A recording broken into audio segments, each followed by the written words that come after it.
মধ্যে আমরা পড়ছি আসসালামু আলাইকা আইয়ুহান নাবিয়্যু ওয়া রাহমাতুল্লাহি ওয়া বারাকাতুহু। আমরা বলছি ওগো নবী, আপনার প্রতি আল্লাহর শান্তি বর্ষিত হোক, আপনার প্রতি আল্লাহ পাকের রহমত বর্ষিত হোক, আপনার প্রতি আল্লাহ পাকের বরকততা প্রাচুর্যতা আপনার প্রতি বর্ষিত হোক। একবার জোরে বলেন সুবহানাল্লাহ।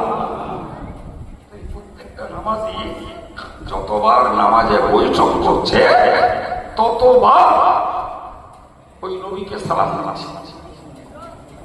নবীর নাম তার সন্তান বেঁচে না থাকলেও এই কলবি সন্তানদের জবানে জপ হচ্ছে না, হয় না?